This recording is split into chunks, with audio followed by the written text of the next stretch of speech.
caption hari ini adalah bahaya menangguhkan ketaatan. Maksudnya bahaya menangguhkan ketaatan, apa yang kita tangguhkan? Tangguh untuk kita nak melakukan kebaikan. Tangguh untuk kita nak melakukan kebaikan, kebajikan. Apa saja amalan-amalan soleh, kita rasa nak buat tapi kita kata nantilah kita buat. Kita postpone benda tu. Itu maksud tangguh. Bahaya menangguhkan ketaatan. Sebab apa? Boleh jadi perkara itu tidak akan dapat lagi oleh kita. Mungkin hari ini kita rasa kita nak sedekah pagi ni, kita nak belanja sahabat kita makan, ataupun nak belanja ustaz makan hari ni kan, ataupun apa sajalah yang kita nak buat kebaikan pada hari ini. Subhanallah, tiba-tiba kita kata tak apalah, besok lah. Boleh jadi perkara yang kita nak buat pada hari ini tak dapat besok. Benda yang kita nak buat kebaikan pada hari ini tak terasa langsung besok. Besok tu tidak ada perasaan nak buat kebaikan tu. Besok tu tak ada rasa untuk kita nak melakukan kebaikan, bersedekah, amal soleh. Mungkin hari ni kita katakan lepas kuliah kita nak solat duha contoh.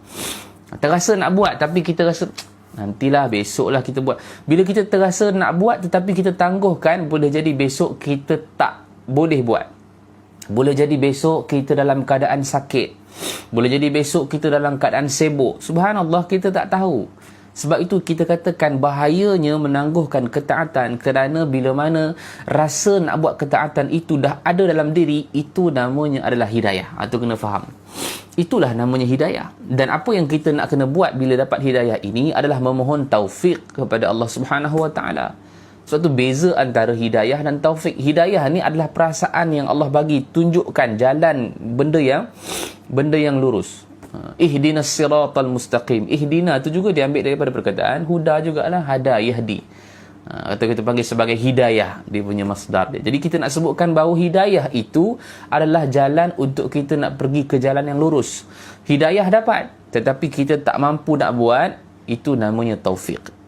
Kalau kita mampu buat, maka itu yang dipanggil sebagai taufik yang kita boleh lakukan. Tapi kalau kita tak mampu nak buat, taufik tak sampai kepada kita.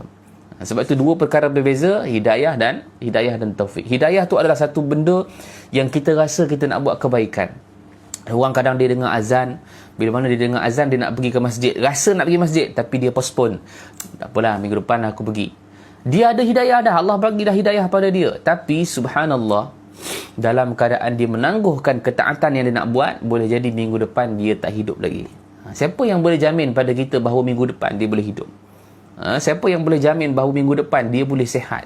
Siapa yang boleh jamin minggu depan dia boleh rasa lagi perasaan untuk nak buat ketaatan? Tak ada. Sebab itu bila rasa nak buat kebaikan, itu nama dia hidayah, terus buat. Jangan tangguh-tangguh lagi. Sebab itu kata, kalau kita ambil daripada kata-kata Al-Imamul Haddad rahimahullahu ta'ala, apa yang disebutkan Al-Imamul Haddad, bismillahirrahmanirrahim, qala al-musannif rahimahullahu ta'ala wa nafa'ani wa iyyakum bi'ulumihi fid dharain amin ya rabbal alamin. Hendaklah kamu sentiasa menyegerakan amal taat dan jangan sekali-kali menangguhkannya ke masa yang lain, kerana dalam menangguh-nangguh amal taat itu mengandungi bahaya. Setiap manusia terdedah oleh berbagai-bagai bencana dan pekerjaan yang tidak ada akhirnya. Ini kata Al-Imamul Haddad rahimahullahu ta'ala. Maksudnya, kalau kamu rasa nak buat, jangan tangguh. Sebab apa? Kamu terdedah dengan bahaya yang kamu tak pasti. Bahaya ni maksud apa? Bahaya ni maksudnya, boleh jadi kamu mati besok hari, boleh jadi kamu sakit esok hari. Tapi hari ni kamu rasa kamu tengah sehat, hari ni kamu rasa nak buat kebaikan, hari ni kamu masih hidup. Sebab itu kalau kita biasa baca dah hadis berkaitan dengan segera untuk melakukan amal ini, dan kita biasa baca kata daripada Abdullah bin Umar radhiyallahu anhuma ketika mana dia dipegang bahu oleh Nabi SAW. Ketika mana kata Nabi, kun fid dunya ka'annaka gharibun aw 'abirus sabil. Kemudian daripada itu Abdullah bin Umar dia pesan pula kepada para tabi'in selepas daripadanya. Dia mengatakan bahawa idza amsayta fala tantazir as-sabah wa idza asbahta fala tantazir al-masa. Kata Abdullah bin Umar, apabila kamu berada pada petang hari, jangan tunggu pada pagi hari. Apabila kamu berada pada pagi hari, jangan tunggu pada petang hari. Apa maksud dia? Maksud dia, kalau kamu berada pada waktu pagi, kamu rasa nak buat kebaikan, jangan tunggu petang untuk nak buat.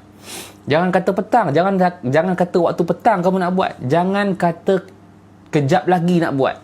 Jangan kata besok nak buat. Jangan kata lusa nak buat. Jangan kata minggu depan nak buat. Apa yang disebutkan oleh Abdullah bin Umar ini, apabila kamu rasa nak buat, wa idza amsayta fala tantazir sabah, kamu rasa nak buat kebaikan pada petang hari tu, buat terus. Sebab apa? Sebab kata Imam Al-Haddad tadi apa? Kita terdedah dengan pelbagai bahaya yang ada di luar. Kita terdedah dengan pelbagai bahaya yang ada di luar yang menyebabkan bahawa kita tak mampu nak buat pada esok hari, pada petang hari, pada pagi hari, tak boleh. Tapi bila rasa tu datang, maka segera buat. Saya rasa kita pernah macam-macam dah kita rasa kan. Saya rasa kita dah pernah sebut benda ni ataupun kita dah pernah rasa benda ni mungkin tiap-tiap hari. Kita terasa macam nak buat kebaikan, hari ni terasa macam nak semayang duha contohnya. Tapi kita rasa malas. Kita saja tolakkan benda tu. Maknanya menangguhkan ketaatan tu. Kita saja menangguhkan perkara itu supaya kita tak buat. Maka benda tu kita tak akan dapat buat pada esok harinya, lusa harinya. Mungkin kita rasa bahawa tak boleh sangat, besok ada lagi. Siapa yang boleh jaminkan bahawa besok kita masih lagi hidup? Siapa yang boleh jaminkan bahawa kita besok masih lagi boleh sihat? Sebab itu adalah angan-angan kosong saja. Dipanggil sebagai tulul amal. Kalau penyakit yang kita panggil sebagai rasa diri boleh hidup lama lagi, itu dipanggil sebagai tulul amal. Dia rasa sebagai dia boleh hidup lagi 20 tahun, 30 tahun. Dia rasa dia boleh hidup besok hari pun dipanggil sebagai tulul amal. Subhanallah. Jadi berhati-hati dalam keadaan kita dapat rasa benda ni. Allah bagi pada orang-orang yang tertentu hidayah ni. Hidayah ni Allah katakan, innaka la tahdi man ahbabta walakinallaha yahdi man yasha. Yahdi, perkataan yahdi itu adalah hidayah. Kata Allah Subhanahu wa taala, innaka la tahdi man ahbabta, engkau wahai Muhammad tak mampu untuk memberikan hidayah kepada sesiapa yang kau sukai. Walakinallaha yahdi man yasha, tetapi Allah yang mampu memberikan hidayah kepada sesiapa yang dia kehendaki. Maka Allah berikan hidayah itu kepada hamba-hamba yang dia pilih. Maka bila kita terasa bahawa itulah hidayah daripada Allah, jangan kita buang hidayah tu. Rugilah kita. Jangan kita tangguhkan. Maksudnya bukan buang, tetapi kita tangguhkan. Kita katakan besoklah kita buat, lusalah kita buat.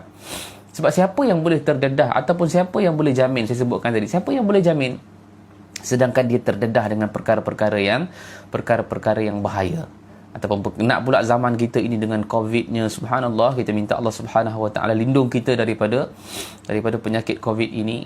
Mudah-mudahan Allah angkat COVID-19 ini di atas muka bumi ini segera yang mungkin. Mudah-mudahan Allah Subhanahu wa taala berikan kita supaya kita dapat balik kehidupan kita seperti biasa, mengimarahkan rumah Allah, boleh pergi balik ke masjid, ke surau untuk sembahyang secara berjemaah, boleh jalankan kerja balik dengan kerja kita dalam keadaan biasa tanpa ada rasa ketakutan. Ini yang kita minta pada Allah Subhanahu wa taala. Nak pula pada zaman ni yang terdedah dengan bahaya yang sangat besar. Tetapi bila Allah bagi, saya kira benda ni kita dapat bila? Subhanallah, saya rasa kita dapat benda ini ketika mana mula-mula pandemik ni datang. COVID ni datang dulu. Kita duduk di rumah, tak ada buat apa-apa. Semua orang beribadah saja.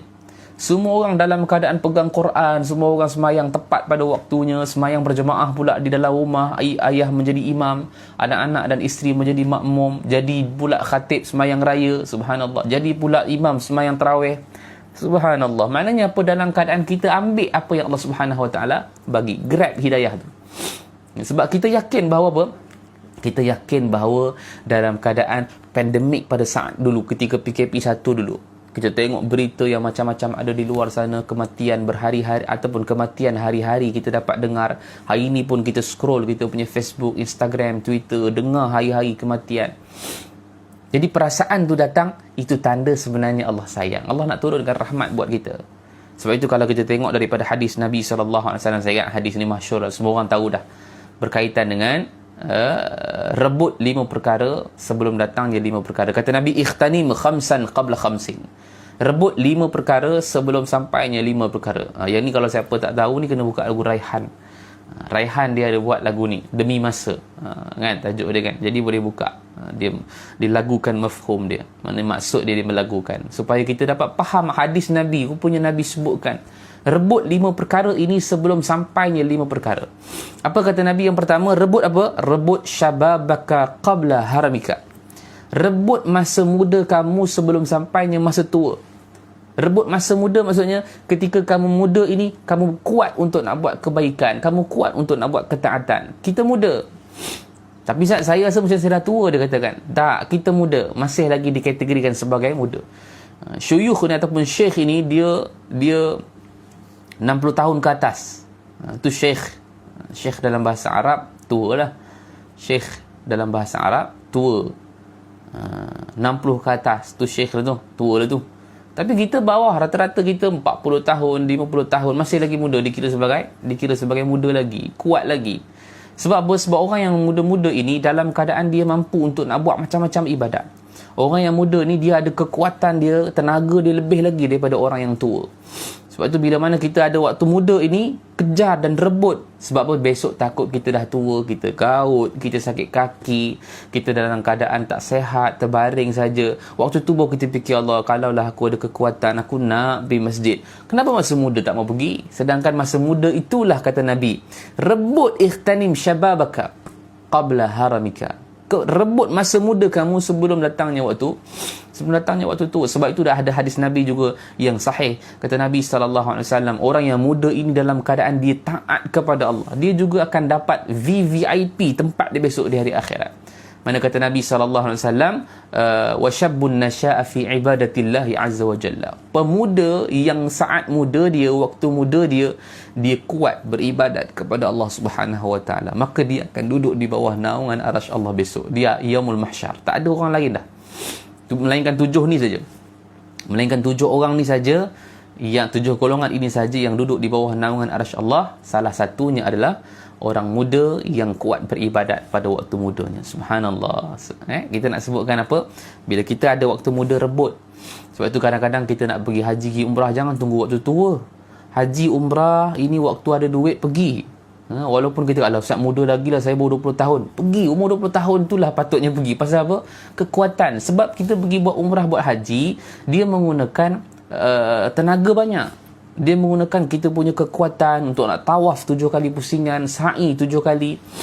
Nanti pula kalau kata nak pergi haji, wukuf pula nanti di Arafah, mabit pula di Muzdalifah, di Mina, subhanallah, lontar pula jamrah. Semua tu menggunakan tenaga. Sebab tu kalau ada waktu muda, kita masih lagi muda, 20 tahun, 30 tahun, pergi. Pergi buat, tak ada masalah. Tapi Ustaz sekarang belum boleh buka lagi. Tak apa, buat ibadat lain. Hari ni kita ada waktu muda, hari ni kita masih muda, maka buatlah ibadat seperti kita bangun qiyamul lail, tahajud. Kita masih muda, kita boleh buat. Atau mungkin hari ni kita rasa kita nak solat duha, buat. Orang lain buat 2, kita buat 4, boleh, tak ada masalah. Pasal apa? Kita masih muda. Atau mungkin nanti kita dah tua, besok kita hanya mampu untuk buat 2 rakaat saja. Tapi waktu muda ni kita tak habiskan masa kita untuk beribadat. Kenapa waktu muda aku tak boleh buat sampai 4, boleh buat sampai 6? Tiba-tiba waktu tua kita nak buat sampai 6, kita nak buat sampai 8. Tuan-tuan, kata Al-Imamul Haddad apa? Al-Imamul Haddad rahimahullah ta'ala disebutkan bahawa orang ini rupanya telah tertipu dengan usia dia. Dia sangka bahawa bukan Al-Imamul Haddad, yang sebut ni adalah Syekh Abdul Qadir Al-Mandili. Syekh Abdul Qadir Al-Mandili rahimahullah ta'ala sebutkan dalam kitab Penawar Bagi Hati dia. Dia kata apa? Dia kata orang yang tertipu dengan usia muda dia, dalam keadaan dia sangka dia boleh buat nanti masa tua dia. Sedangkan dalam satu contoh dia bagi, orang yang muda ni dia nak cuba cabut pokok di tanah untuk nak cabut supaya boleh tertanggal. Waktu ni waktu muda, usia dia muda, dia mampu untuk cabut, tapi dia tangguhkan. Tak apalah, aku nantilah tangguh, besok lah, lusa lah, minggu depan lah, tahun depan lah. Dia tangguh benda tu, dia tak perasan bahawa badannya akan menjadi susut, badannya akan jadi tak sehat, badannya akan jadi sakit, lemah. Dalam masa sama, pokok yang dia nak cabut tadi membesar dan tumbuh dengan besar. Macam mana dia nak cabut pokok tu bila dia tangguh? Maka langsung dia tak boleh cabut. Pasal apa? Pasal pokok yang dia nak cabut tadi tu, subhanallah, ini satu contoh yang kita boleh ambil simple, kita boleh fikir. Yang waktu usia muda, pokok tu masih kecil, dia boleh cabut untuk nak cabut untuk ambil hasil. Dalam keadaan dia masih muda dan kuat, gagah, dia boleh cabut pokok itu untuk ambil hasil dia. Tapi dia tak nak ambil, dia tangguh. Dan dalam masa tangguh itulah dia lupa bahawa masa dia akan menjadi lemah, akan jadi sakit, akan jadi tua. Dan dalam masa yang sama, pokok tadi tu besar membesar dengan besar sekali. Jadi macam mana dalam keadaan lemah nak cabut pokok yang besar? Akhirnya tak boleh. Akhirnya dia kata dah tua, dah tak boleh cabut. Begitulah usia muda kita. Kita duk sangka bahawa nantilah tua besoklah aku beribadat, aku boleh sembahyang duha sampai 8 rakaat, aku boleh qiyamul lail, tahajud, nanti bangun pukul 3 4 pagi, aku boleh pergi haji bila aku dah tua. Rupanya bila dia dah tua, dia lupa bahawa dia sakit, dia lemah, dia tak mampu lagi buat dah. Ini umpama Syekh Abdul Qadir Al-Mandi diberikan pada kita. Sebab itu kata Nabi, ikhtanim, rebut syababaka, masa muda kamu ni. Sebab masa muda kamu lah masa yang paling kuat untuk kita nak beribadat, dan hasil dan kita panggil sebagai ganjarannya juga adalah besar. Allah Subhanahu Wa Taala berikan kepada orang yang syabab. Cuba tengok dalam Quran, berapa ramai yang Allah sebutkan cerita berkaitan dengan syabab ni, ataupun fityatun ni pemuda juga. Fityatun ni belasan tahun kan. Dalam surah Al-Kahfi Allah menggunakan fityatun amanu, fityatun ataupun fata seorang. Jadi fityatun tu menunjukkan bahawa ramai pemuda-pemuda, dan fityatun ini merujuk pada belasan tahun. Syabab ini merujuk kepada 20 tahun, 30 tahun atas, puluh-puluh. Jadi dalam Al-Quran Allah Subhanahu Wa Taala ceritakan berapa ramai orang yang hebat pada musim muda dia. Antaranya Ashabul Kahfi, muda. Ashabul Kahfi ni muda, dan mereka dalam keadaan disuruh untuk sembah selain kepada Allah. Dia kata tidak. Dia kata Tuhan aku dan juga Tuhan kamu ialah Tuhan langit dan bumi. Tuhan yang menciptakan langit dan bumi. Tengok bagaimana kuatnya ibadat mereka, ataupun kuatnya bagaimana pegangan mereka. Kan? Sebab itu Allah Subhanahu Wa Taala turunkan Quran supaya tengok bagaimana Allah ciptakan umat-umat terdahulu bukan daripada kalangan orang yang tua saja, orang yang berusia saja mereka beribadat, tak, muda lagi. Subhanallah, hebat. Bagaimana Ashabul Kahfi mereka memegang akidah mereka dengan kuat. Dan banyak lagi antaranya Nabi Ismail alaihi salam. Allah ceritakan juga bagaimana kekuatan dia dalam keadaan dia berpegang teguh kepada apa yang Allah Subhanahu Wa Taala berikan kepada dia. Ketika mana Nabi Ibrahim ayahnya nak sembelih dirinya, Nabi Ismail alaihi salam tetap kukuh dengan apa yang Allah Subhanahu Wa Taala perintahkan. Dan banyak lagi lah antara yang lain, sebab kita nak sebutkan berkaitan dengan masa muda kita ni. Masa muda kita pakai sungguh-sungguh sebelum datangnya masa tua. Esok dah tua tak boleh ibadat. Bukan tak boleh, tapi dia lemah. Bila lemah, ibadat akan menurun. Okey, jadi ikhtanim kata Nabi, rebut 5 perkara sebelum datang 5 perkara. Yang pertama adalah rebut masa muda kamu sebelum datangnya masa tua. Yang keduanya ikhtanim wasihhataka qabla saqamika. Rebutlah waktu sihat kamu sebelum datangnya waktu sakit. Ini kita sebutkan tadi. Bukan masa tua je kita sakit, tak. Kadang-kadang waktu muda pun kita sakit. Hari ini berapa ramai orang muda sakit. Orang muda sakit awal. Orang muda sekarang dah ada penyakit kencing manis. Orang muda dah ada darah tinggi. Muda lagi. Ya kan? 30 tahun. Dah ada dah penyakit kencing manis. 20 tahun lebih. Dah ada dah penyakit darah tinggi. Ada. Makanan tak jaga. Kan? Jadi dalam keadaan apa? Sebelum sampainya masa sakit kamu. Kamu tengah sihat. Waktu sihat inilah kamu kena buat. Besok dalam keadaan kita sakit, kita terfikir, Allah, kalau aku sihat aku nak mengaji, kalau aku sihat aku nak beribadat, kan? Tapi kenapa waktu sihat dulu tak nak buat? Sebab apa? Sebab dalam keadaan sihat itu melalaikan kita. Nanti kita baca hadis tu. Sihat itu melalaikan kita. Jadi saya nak sebutkan ikhtanim juga, rebut juga sihatuka ataupun sihataka qabla saqamika. Rebutlah waktu sihat kamu sebelum datangnya waktu sakit. Subhanallah. Berapa ramai orang yang dia ada di hospital, berapa ramai yang ada di rumah-rumah sakit, ketika mana sakitnya disebut nama Allah. Sebab apa? Sebab sakit. Dan bila sakit tu dia ingat Allah, bila sakit tu dia terfikir, Allah, kalaulah aku boleh beribadat, kalaulah aku boleh melakukan amal saleh. Tapi minggu depan dia keluar daripada hospital, nama Allah tak dengar lagi dah. Dia lupa. Pasal apa? Pasal dalam keadaan sihat ramai manusia yang terlupa kepada Allah Subhanahu Wa Taala. Sebab itu kita tak nak jadi orang yang lupa dan lalai kepada Allah. Kita tak nak jadi orang-orang yang dalam keadaan mereka ini dalam keadaan sihat tak ingat pada Allah, sakit ingat pada Allah, tak mau. Sebab itu kata Nabi, ikhtanim, rebut sihataka, rebut waktu sihat kamu sebelum datangnya waktu sakit. Maknanya hari ni kita tahu dah bahawa kita sihat. Ketika sihat inilah kita kena melakukan amal ibadat. Buat semampu yang mungkin. Jangan paksa. Kadang-kadang ada orang paksa, Ustaz, saya nak buat lah, saya nak buat itu, nak buat ini, nak buat itu. Jangan. Kita buat semampu mana yang kita mungkin. Ini berdasarkan ayat Quran. Allah Subhanahu Wa Taala sebutkan dalam surah At-Taghabun ayat ke-16, kata Allah, fattaqullaha mastata'tum. Bertakwalah kamu kepada Allah sekadar mana yang kamu mampu. Mastata'tum maksudnya apa? Apa yang kamu mampu. Maksudnya kamu nak bertakwa kepada Allah, nak melakukan amal saleh, ibadat kepada Allah, ikut mana kamu mampulah. Sekarang ni kamu berada dalam keadaan yang sehat. Maka mampu kamu untuk nak sehat itu, mungkin kamu kata kamu nak buat ibadat, baca Quran, solat duha, kamu nak tahajud. Itu yang kamu mampu, silakan. Tapi ada orang mungkin tak boleh nak bangun tahajud, dia boleh mampu untuk duha dan baca Quran. Silakan. Itu mampu dia. Itu semampu dia. Ada orang mungkin lebih lagi. Tetapi jangan kita ambil sebagai, oh ustaz kata ambil waktu sehat, ambil waktu muda, dia ibadat saja sampai lupa dunia. Tak boleh juga. Dia tak boleh terus lupa dunia, tak boleh. Dia mesti ingat juga pada dunia. Kalau dia kata dia buat akhirat saja tanpa ingat dunia, ini adalah larangan daripada Nabi. Hadis riwayat Bukhari. Kata Nabi riwayatkan bahawa ketika mana 3 orang sahabat, saya rasa saya pernah baca hari ini dulu. 3 orang sahabat yang dia bertemu dengan isteri-isteri Nabi, Ummahatul Mukminin. Apa pasal dia pergi jumpa dengan isteri-isteri Nabi? Sebab dia nak tahu macam mana ibadat Nabi di rumah. Dia nak tahu macam mana ibadat Nabi, amalan Nabi, Nabi buat apa di rumah. Sebab yang tahu adalah isteri Nabi je. Orang luar mana tahu. Macam mana Nabi ibadat tahajud di rumah, qiyamul lail di rumah, apa yang Nabi buat, semua isterinya tahu. Orang luar tak tahu. Jadi orang yang tiga orang sahabat ni tadi, dia nak tahulah macam mana ibadat Nabi di rumah. Maka dia pun pergi jumpa dengan isteri-isteri Nabi. Jumpa dengan semualah, ya Aisyah hanya, dengan Hafsah hanya, dengan Ummu Salamah. Dia tanya macam mana ibadat Nabi di rumah. Bila mereka diperdengarkan ibadat Nabi ni sedemikian, kita pun tahu ibadat Nabi macam mana kan. Kita tahu bagaimana ibadat Nabi dalam keadaan yang sungguh hebat. Sembahyang, kalau sembahyang qiyamul lail sampai bengkak kaki tuan-tuan sembahyang. Sehingga ditanya oleh para sahabat, riwayat kata ada Aisyah yang tanya.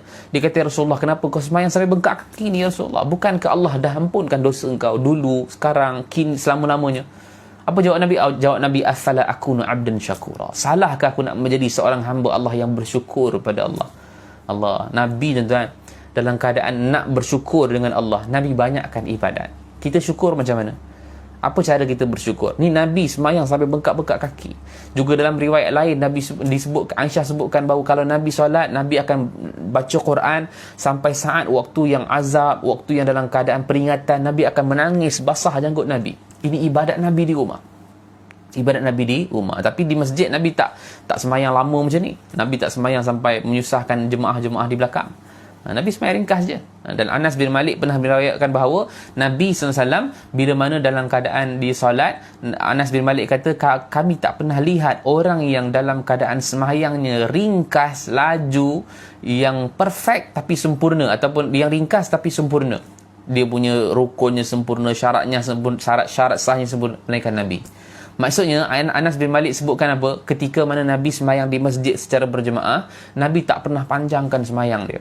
Mana semayang ringkas sajalah. Bukan ringkas, maksudnya tak panjang ni, maksudnya bukanlah baca panjang sampai 2-3 muka surat untuk semayang isyak, semayang maghrib sampai 2-3 muka surat nak baca surah, kemudian sujud, kemudian rukuk, kemudian sujud dan seumpamanya. Tak, Nabi baca ringkas-ringkas. Pasal apa? Nabi kata di belakang mungkin ada yang daif, yang lemah, mungkin ada yang syekh ataupun orang yang tua, mungkin ada orang yang marid, orang yang sakit, kita tak tahu. Jadi ringkaskan. Tapi di rumah Nabi semayang, Nabi seorang diri, Nabi akan semayang begitu lama yang amat sangat.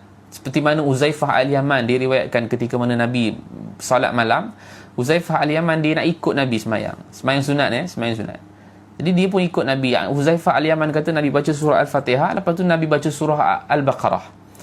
Uzaifah Al-Yaman ni rasa macam Nabi nak baca mungkin 1-2 muka surat saja. Tak, Nabi baca sampai habis ayat surah Al-Baqarah, 286 ayat. Tuan-tuan, gegar lutut kawan ni. Sahabat punya dalam keadaan dia, subhanallah, sampai dia katakan bahawa aku nak putuskan semayang aku ni. Maksudnya aku nak keluar daripada semayang sebab terlalu lama Nabi semayang sunat. Terlalu, tuan-tuan, 286 ayat. Surah Al-Baqarah ni lebih kurang 3 juzuk, tuan-tuan. 2 juzuk lebih, 3 juzuk. Kita imam baca panjang sikit, kita marah. Baru baca Sabbih isma rabbikal a'la, marah dah kita. Ini Nabi baca, tuan-tuan, Nabi baca surah Al-Baqarah. Huzaifah kata, aku ingat Nabi nak rukuk lah lepas surah Al-Baqarah, habis. Rupa sambung lagi surah Ali Imran, 200 ayat. Allahu Akbar. Bayangkan macam mana keadaan Nabi sembahyang di rumah punya dahsyat. Ingat habis daripada, ada riwayat kata bahawa habis surah An-Nisa, ingat Nabi nak rukuk, rupa sambung lagi surah An-Nisa. Surah Ali Imran habis, baca balik surah An-Nisa, 176 ayat. Subhanallah, baru Nabi rukuk. Dan kata Huzaifah, wa kana ruku'uhu nahwan min qiyamihi. Rukuk Nabi sama panjang dengan berdiri Nabi tadi. Lama Nabi rukuk tu sama dengan lama Nabi berdiri tadi. Allah, tuan-tuan bayangkan bagaimana sifat salat Nabi di rumah.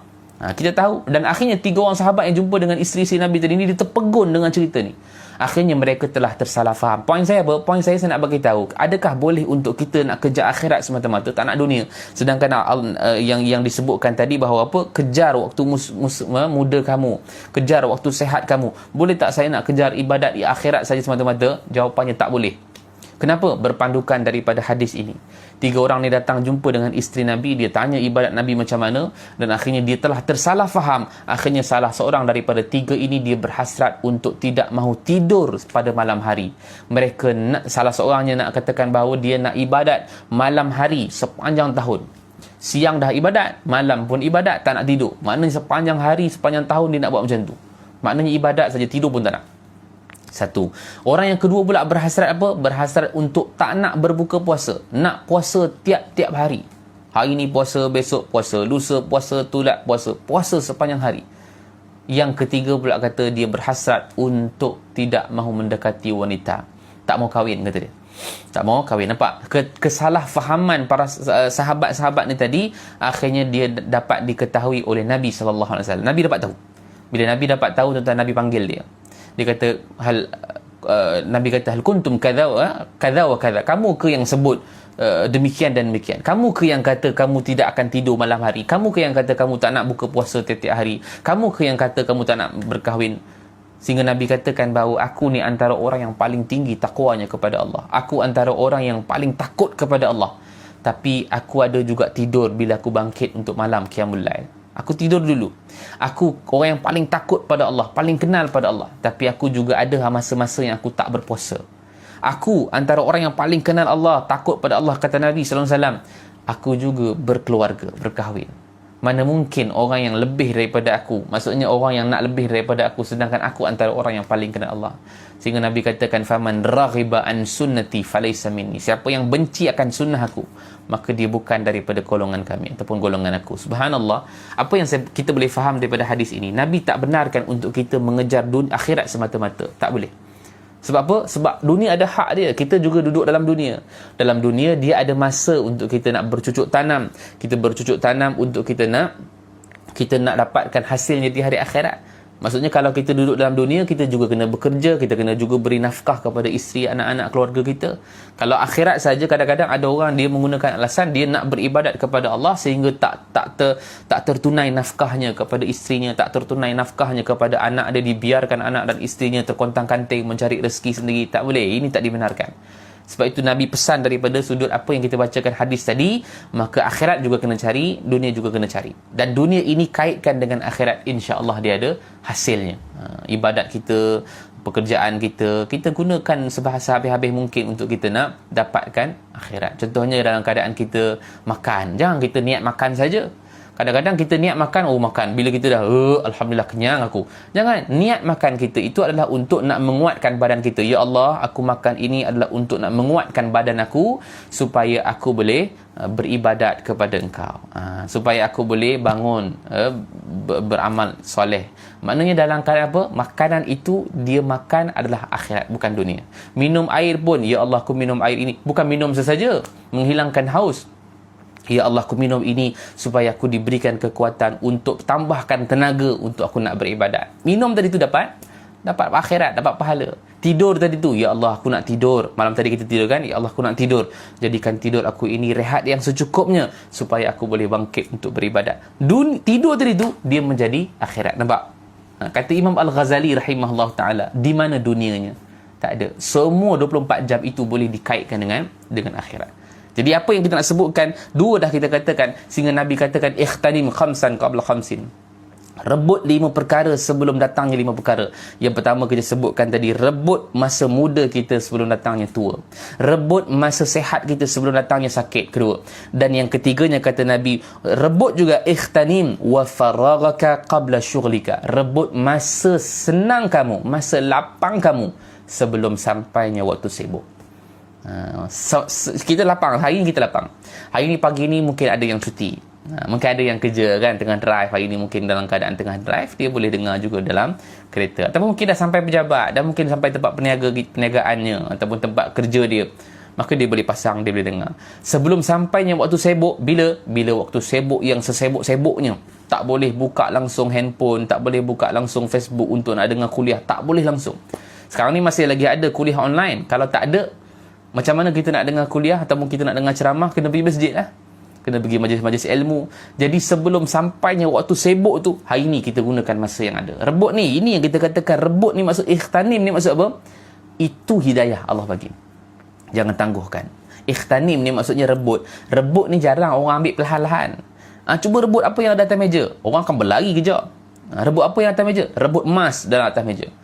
Cuba rebut makanan, kek atas meja, rebut, berlari orang ambil kek. Contoh-contoh lah. Tak ada orang rebut tapi dia slow berjalan. Tak ada. Rebut tu maksudnya laju, cepat ambil. Jadi sebab tu kata Nabi, ikhtanim, rebut cepat.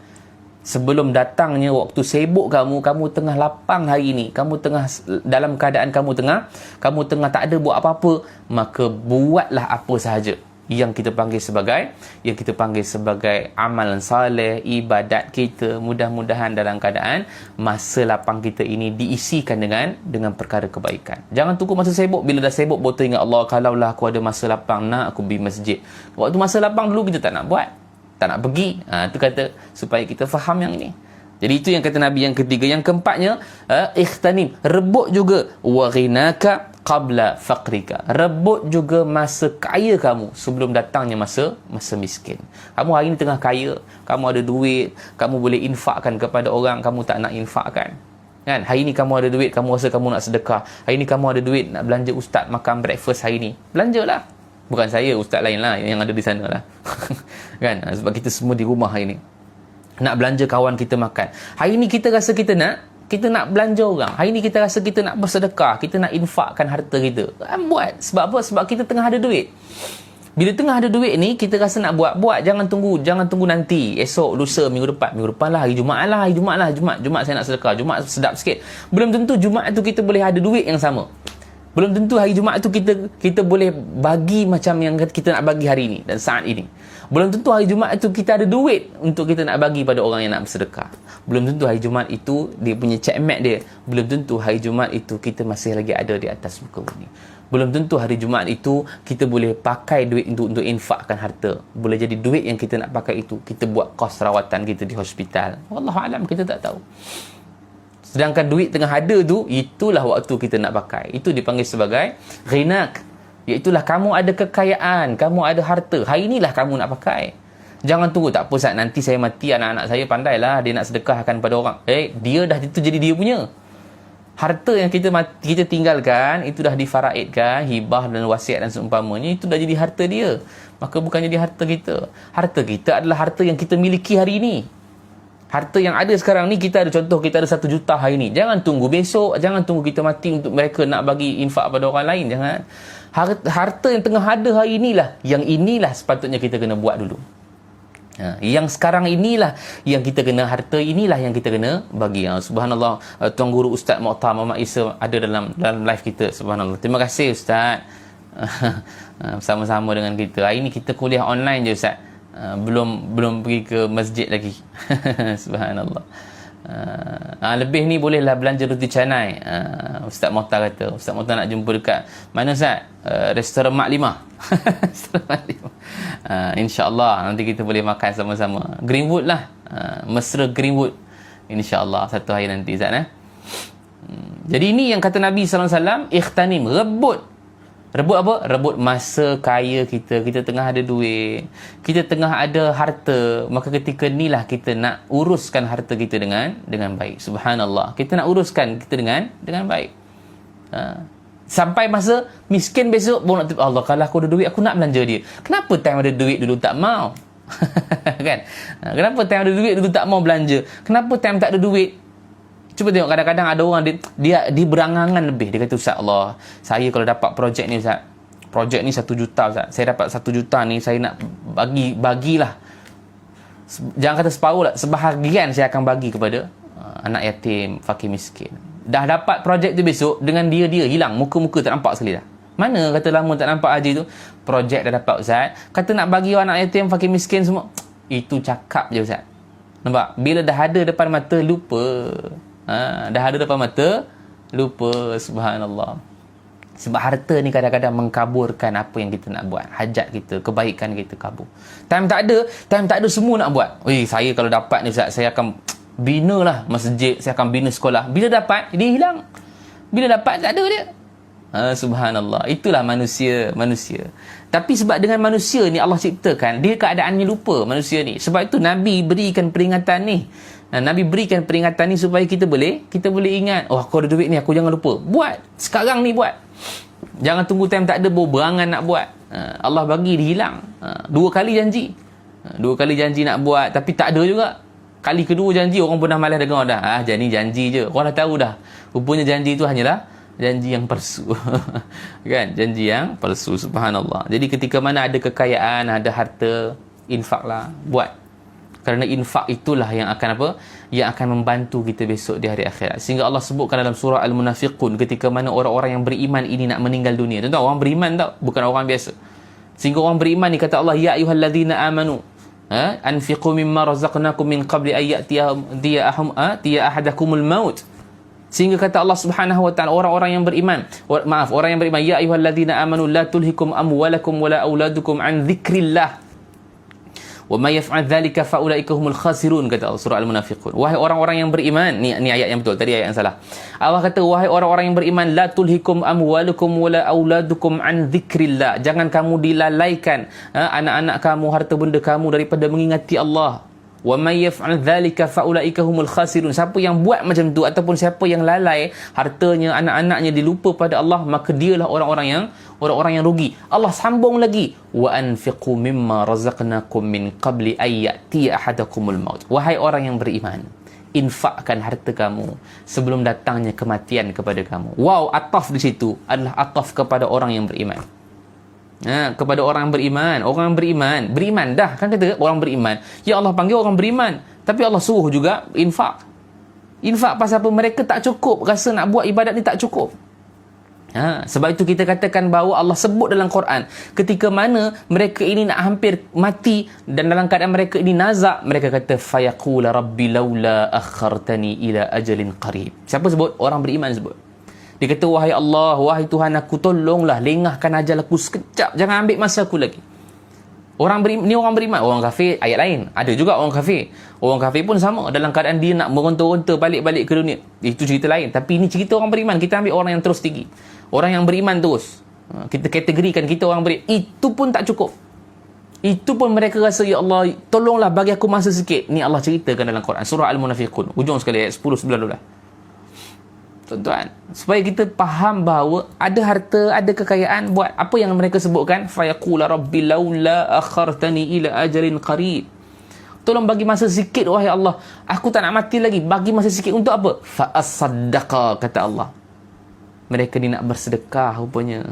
Mereka nak bersedekah. Allah khususkan perkara ataupun amalan yang nak dibuat itu adalah fa asaddaqa, mereka nak sedekah. Allah tak sebut pun dalam Quran orang yang beriman ini, ya Allah aku nak semayang. Semayang mereka dah semayang. Mereka orang beriman. Beriman ini tanda dia apa? Tanda dia mereka ini menjalankan kewajipan yang Allah Subhanahu wa taala telah taklifkan. Tapi mereka mungkin harta infak, tapi mungkin tak infak dengan banyak seperti mana Abu Bakar. Kita tak adalah kata, lepas ni saya nak kena bagi semua macam Abu Bakar lah Ustaz, seperti ais, TV, almari. Bukan. Bagi semampu yang kamu mungkin lah. Kan kita sebut tadi, fattaqullaha mastata'tum, bertakwa kepada Allah sekadar mana yang kamu mampu. Apa yang kamu mampu, kamu buat. Kan? Jangan sampai dengar ayat ni habis semua diinfakkan, TV semua hari ni abang ingat abang nak infakkan TV. Habis kita nak tengok apa bang? Jangan gitu. Infak mana yang boleh, mana yang kita mampu. Harta kan, kita ada harta kita buatlah sekadar mana yang kita mampu. Sehingga Allah katakan mereka orang beriman ini nak meninggal dunia dalam keadaan nazak, mereka kata fa'asaddaqa, aku nak sedekah wahai Allah, wa akum minas salihin, dan aku nak jadi orang yang termasuk dalam kalangan orang-orang yang saleh. Subhanallah. Ni supaya kita faham Allah. Jadi kata Nabi, ikhtanim ghinaka qabla faqrika, rebut kaya kamu sebelum datangnya miskin. Dan yang kelima kata Nabi, ini checkmate sekali, paling kita panggil sebagai paling checkmate sekali lah. Okey, paling checkmate sekali. Apa Nabi sebut? Ikhtanim, rebut juga apa dia? Hayataka qabla mautika. Rebutlah masa hidup kamu sebelum datangnya kematian. Ini checkmate lah, memang tak boleh buat apa dah. Maknanya kalau kamu tengah hidup ni, kamu kena ambil masa hidup kamu ni untuk buat ibadat, untuk buat amalan. Pasal apa? Pasal bila mati besok tak boleh buat dah. Dalil Ustaz, dalil idza mata ibnu adam in qata amaluhu illa min thalas. Bila mati saja seorang anak Adam itu, ataupun mati saja manusia itu, maka terputus amalan salihnya, tak boleh buat dah. Tak boleh buat amalan dah. Maka kata Nabi, mereka ni mati saja, amalan mereka terputus, tak boleh buat lagi dah. Mereka orang yang dah mati, mana boleh salat lagi, mana boleh masjid, lagi jemaah kan. Orang yang mati, dia tak boleh baca Quran lagi. Orang yang mati, dia tak boleh buat kebaikan lagi, tak boleh infak lagi. Tapi kata Nabi, orang yang dah mati ini, bila amalan yang dilakukan dulu dalam dunia, maka berterusan pahalanya. Pertamanya kata Nabi, sadaqatin jariyah. Orang yang sedekah di dalam dunia dulu, mereka ini bersedekah dalam dunia, kemudian dia mati, sedekah yang mereka buat itu, maka berterusan pahalanya. Sedekatun jariyah. Sedekah jariyah ni, sedekah yang kita bagi, jariyah ni maksud mengalir kan? Mengalir pahalanya terus kepada kita. Walaupun kita dah mati dah, sampai bila Ustaz? Sampai kiamat. Sampai orang tu masih lagi pakai apa yang kita sedekahkan. Itulah kita punya pahala. Infakkan apa saja. Azwan kata, infak Al-Quran. Supaya Quran orang boleh baca. Orang boleh amalkan. Daripada sudut apa yang kita bagi ni, kita boleh dapat manfaatnya sekali. Sedekahlah. Kita boleh sedekah, ini sedekah. Kita ada kekayaan, kita ada harta. Sedekahlah supaya orang boleh pakai. Kata dengar cerita nak buka, dengar cerita orang nak bina masjid ataupun nak besarkan masjid, surau An-Nur kita pun sama. Kata dia sumbangan untuk tabung surau dialu-alukan. Maknanya surau memerlukan dana lagi untuk nak besarkan masjid, pasang TV dan seumpamanya yang saya difahamkan. Buatlah itu untuk kesenangan orang semayang ataupun jemaah di masjid. Itu adalah kesenangan, itu memberikan kesenangan. Itulah sedekahnya, sedekah jariah. Boleh jadi setiap apa yang kita bagi kepada surau dan masjid, tapi tak semestinya surau dan masjid. Apa saja yang kita sedekahkan kepada orang di luar sana pun dikira juga. Satu. Yang keduanya, ilmin yuntafa'u bih. Ilmu yang bermanfaat, yang kita sebarkan kepada manusia, manusia masih lagi amalkan, walaupun kita dah mati. Walaupun kita dah mati, kita punya ilmu yang kita sampaikan hari ini kita dapat 5 perkara yang Nabi suruh rebut. Jangan kita lengahkan. Sampaikanlah juga pada orang lain. Tulis di Facebook masing-masing. Hadis Nabi ni bukan kata-kata saya. Hadis Nabi. Tulislah hadis Nabi, rebut 5 perkara ni. Mudah-mudahan orang yang dia baca, dia pun terasa macam nak buat, dia pun buat. Dia buat terus istiqamah, kita meninggal dunia, kita masih lagi dapat pahala dia. Sebab tercetusnya idea mereka itu untuk nak buat amal soleh, ibadat, dengan sebab kita yang bagi idea tu. Kita yang tulis dan kita yang dakwah. Kan? Hari ni saya bagi idea ni ataupun saya sampaikan ilmu ni kepada tuan-tuan. Tuan-tuan pun berhasrat nak buat amal soleh lepas ni. InsyaAllah Allah berikan saya pahala. Mudah-mudahan. Saya pun tak tahu. Allah bagi-bagi. Tapi dalam keadaan kita mengharapkan, kita kena ada ar-raja, pengharapan kita kepada Allah. Dan tuan-tuan pun dalam keadaan boleh juga ni yang tulis di komen kita, copy paste masuk dalam Facebook, tulis dekat status supaya orang yang ada ramai follower, friend dia sampai 5,000, berpuluh-puluh ribu, malah mungkin ada juta dalam beberapa orang yang ada dalam followers kita tu, berapa ramailah yang akan ikut. Subhanallah, banyaklah yang kita dapat pahala. Itu pahala yang akan tak putus walaupun kita dah mati, yang Nabi sebutkan tadi. Illa min salas, melainkan 3 perkara. Yang pertama sedekah jariah, yang kedua ilmu yang kita sampaikan yang bermanfaatlah, dan yang ketiganya kata Nabi, waladin salih yad'ulah, anak yang saleh yang mendoakan untuk ibu dan ayahnya. Ni susahlah ni, kena didik sikit, didik daripada kecil.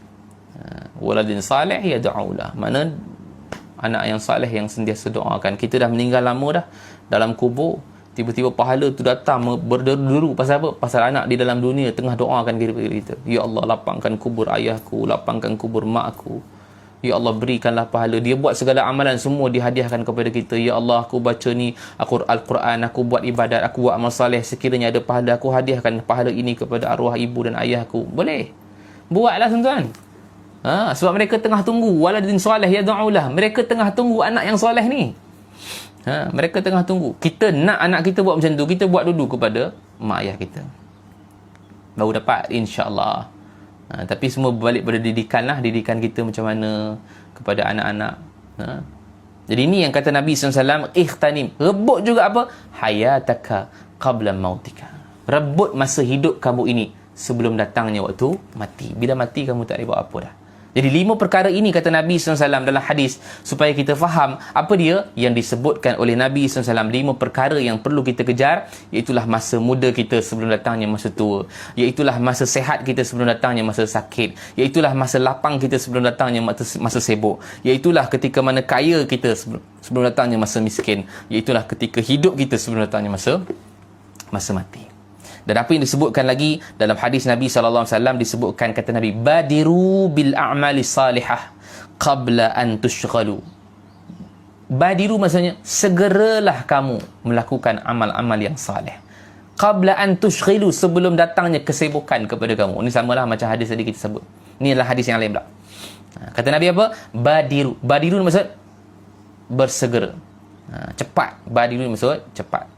Segeralah kamu untuk buat amal saleh sebelum datangnya kesibukan buat kamu.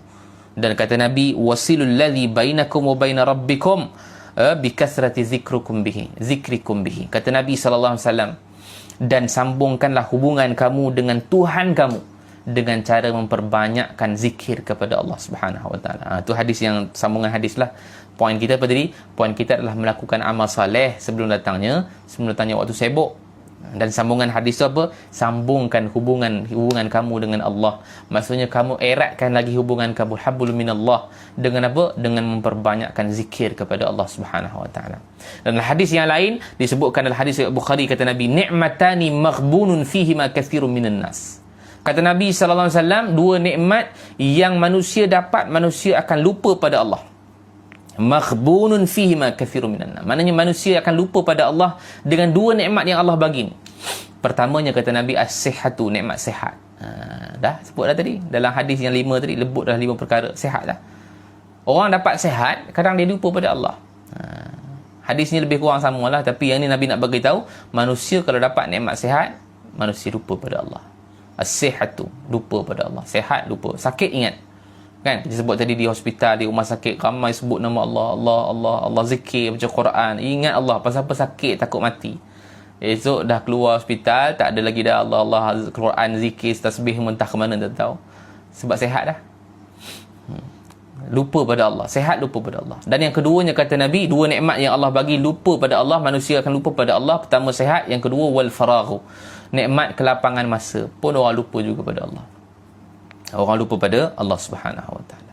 Sebab itu kata Al-Imamul Haddad rahimahullahu taala, mereka ini terpedaya dalam 2 nikmat jika ia hidup dalam keadaan sihat dengan banyak masa yang lapang. Dalam keadaan apa? Malangnya mereka ini menghabiskan masa-masa dengan membuat kerja-kerja yang sia-sia, tak ada faedah langsung. Ya, amalan mereka ni amalan yang merugikan mereka. Mereka dalam keadaan tidak sedar. Mereka menumpukan perhatian mereka kepada dunia semata-mata. Dapat dah 2 nikmat ni, sihat dapat, lapang pun dapat, tapi mereka tak buat benda ini ibadat kepada Allah. Mereka dapat nikmat sihat, mereka dapat nikmat kelapangan masa, tapi mereka dalam keadaan mereka buat benda-benda yang tak berfaedah, buat benda-benda yang sia-sia. Apa dia benda sia-sia tak berfaedah? Apa yang saja benda yang tak boleh nak buat untuk pahala. Tak tahu apa-apa benda yang kita, mungkin dia tengok TV saja mengali, mungkin kerja dia tidur je. Tapi sihat ada, masa lapang ada, tapi tak nak buat ibadat. Mengaji Quran tak mau. Semayang sunat qabliyah ba'diyah tak mau. Masa ada, tapi banyak tengok TV, banyak rehat, makan banyak, keluar kejap-kejap makan, PKP kan. PKP kerja makan je lah, keluar masuk dapur. Tapi dia ada dapat nikmat ni. Kata Al-Imamul Haddad, mereka ini menghabiskan masa mereka dengan melakukan perkara yang sia-sia. Mereka buat perkara ini perkara yang merugi. Mana mereka ni sangat rugi besok di hari akhirat, kata Allah Subhanahu wa taala. Mereka akan kesal, mereka akan rasa, Allah, kalaulah aku boleh dapat balik masa yang lama dulu. Sebab kata Allah Subhanahu wa taala dalam surah At-Taghabun ayat ke-9, kata Allah, yauma yajma'ukum liyaumil jam', dzalika yaumut taghabun. Pada hari mereka ini akan dihimpunkan, pada hari perimpunan, itu pada hari di mahsyar besok. Dzalika yaumut taghabun. Kata Allah, itulah hari penyesalan buat mereka. Siapa? Kita. Hari penyesalan buat mereka, maknanya kita ni akan menyesal. Kerana apa? Kerana mungkin pada satu saat dalam dunia, kita ada 24 jam, Tuan. Ada 24 jam. Mungkin daripada sudut beberapa masa yang kita pakai 24 jam itu tidak mengingati Allah, tidak beribadat, tidak berzikir pada Allah. Akhirnya kita rasa menyesal. Kalaulah aku dapat buat ibadat dalam pukul tu, masa tu.